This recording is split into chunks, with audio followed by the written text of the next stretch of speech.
China didn't back down, it didn't hesitate.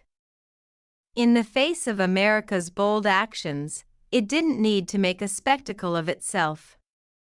While Washington imposed a 17% border tax on Canadian oil sands, targeting its closest energy ally under the pretext of environmental protection, Beijing played its hand quietly, a cold, calculated move. And here's the twist: China didn't act solely out of self-interest. It understood the bigger picture. With Trump's tariffs beginning to impact Canada's oil sector, Beijing saw an opportunity, a crack in American dominance, and it seized it. In a move largely unnoticed by most, China signed a remarkable $1.08 billion oil deal with Crescent Point Energy, bypassing traditional American diplomatic channels. But this was about more than just securing oil. It was a strategic message. It was a show of strength without firing a single shot. Here's the most striking part: China didn't pay in US dollars. They used yuan, disregarding the American dollar, which has long been the foundation of global trade. There were no political conditions attached, just straightforward action. While the U.S. was imposing punitive tariffs on its key energy partner, China was reshaping the global energy landscape. The result?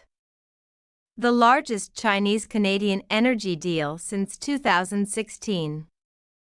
But that wasn't the most significant aspect. The underlying reality that Washington failed to recognize was that America's influence in its own backyard was weakening. In the U.S., households already feeling the pain at the gas pump were unaware of what was coming.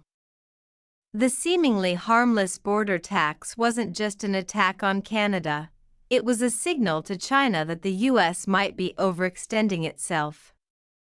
As Sachi Yamamoto from Nikkei Energy Insight put it, this wasn't just about oil, it was about Beijing eroding the very foundations of American power.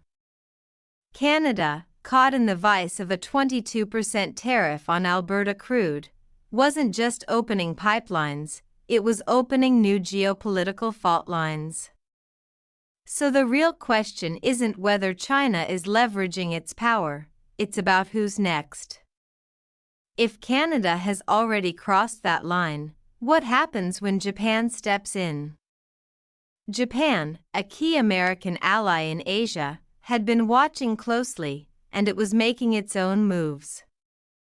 In early 2025, Trump's return to the White House brought a familiar approach: aggressive tariffs, harsh trade restrictions, and a hardline stance aiming to make America great again, at the expense of the world. But as the U.S. started imposing tariffs on its allies, it unintentionally opened the door to a much larger shift: an economic realignment, a new power axis that bypassed the U.S. In just 3 months, meetings between Chinese, Canadian, and Japanese officials surged. By March 2025, 9 bilateral working groups had been formed, each cutting deeper into American economic influence. This wasn't about friendship, it was retaliation, as countries that had once been loyal to the U.S. were now shifting away. Japan's position had dramatically changed in response to America's tariffs on its electric vehicle (EV) batteries. Tokyo wasn't just frustrated, it was actively seeking ways to diversify its energy imports and trade relations. In early 2025, Japan signed a historic 10-year infrastructure deal with China National Petroleum Corporation, effectively bypassing American oversight. Japan wasn't fully pivoting to China, but it wasn't sticking with the U.S. either. It was hedging against Washington's unpredictability, having shown it couldn't be trusted with a stable long-term trade relationship. Canada, too, wasn't standing still. While Washington scrambled to maintain its tariffs and control over global markets, Canada had been quietly working with China's MAF to develop a financial infrastructure that would bypass U.S. sanctions and tariffs entirely. Through the development of central bank digital currencies, Canada could avoid the financial system that the U.S. had weaponized against its adversaries. A quiet revolution in trade was unfolding, and the U.S. wasn't part of it. Meanwhile, Washington was unaware of the shift happening under its nose. In its zeal to punish China, it was alienating its allies and pushing them straight into Beijing's arms. Former WTO Deputy Director General Alan Wolf summed it up succinctly: the U.S. is miscalculating by punishing its friends and foes alike. It's creating the very alignment it sought to prevent. So, was this all just a reaction to U.S. actions, or were we witnessing the beginning of a tectonic shift in global power, one that would fundamentally reshape the 21st century? At the heart of it all stood the American industrial giant, the Ford F-150, the very symbol of American manufacturing. Yet even it wasn't immune to the fallout. In February 2025, the Trump administration imposed a staggering 25% tariff on foreign-sourced auto parts, and the Ford F-150's production efficiency dropped significantly.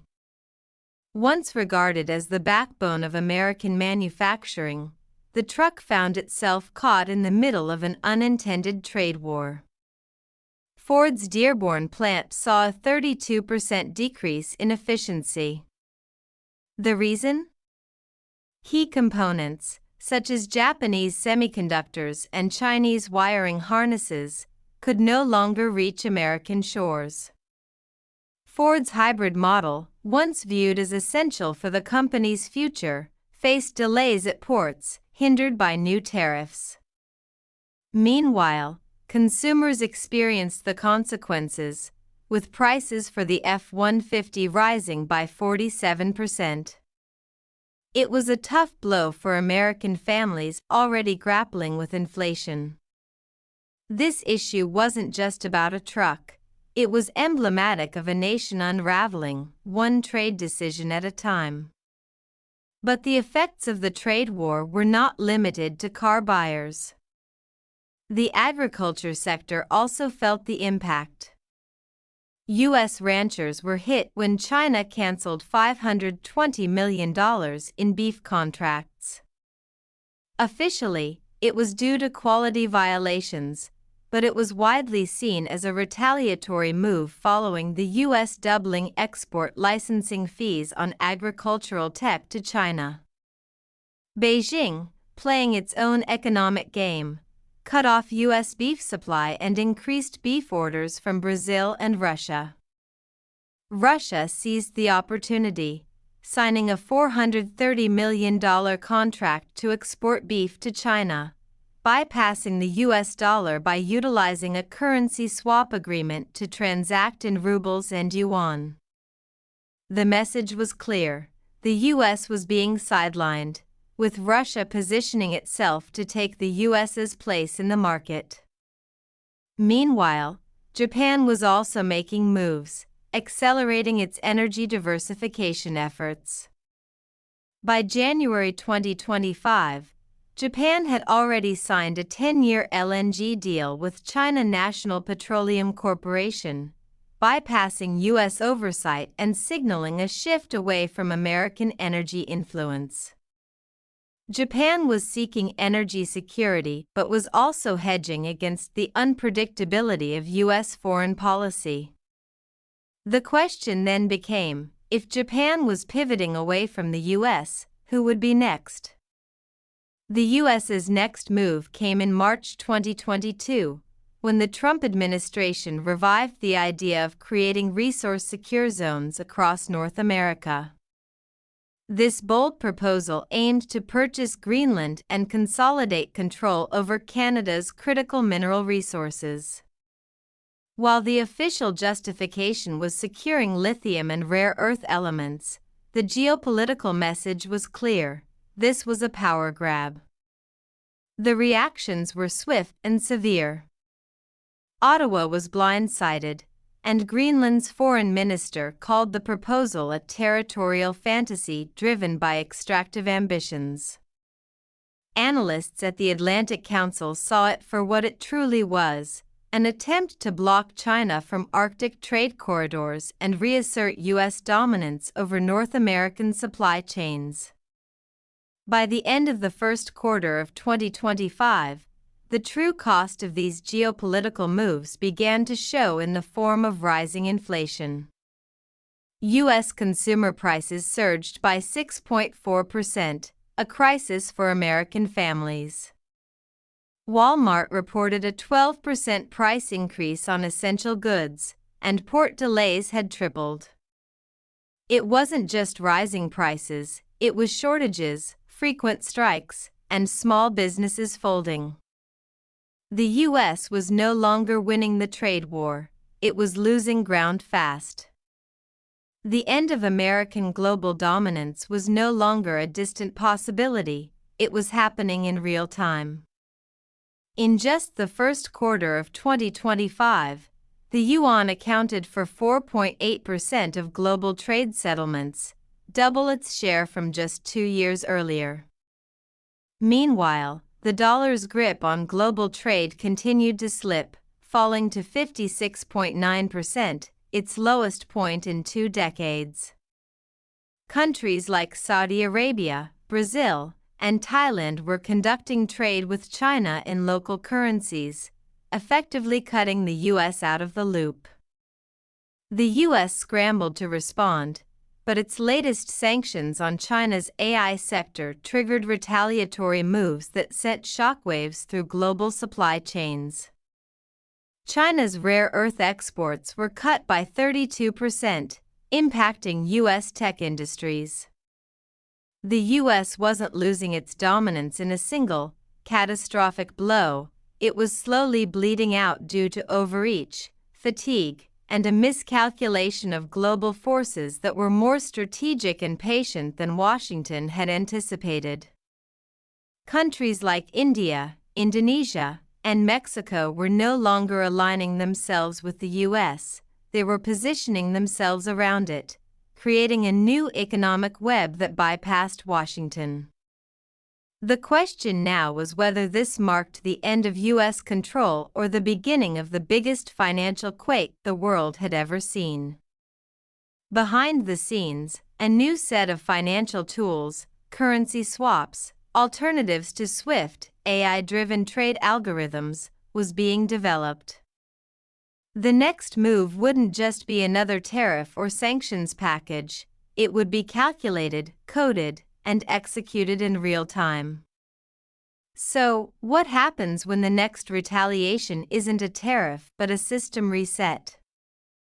Drop your predictions in the comments and get ready, because the next chapter in this global financial showdown could determine the future of global trade for generations.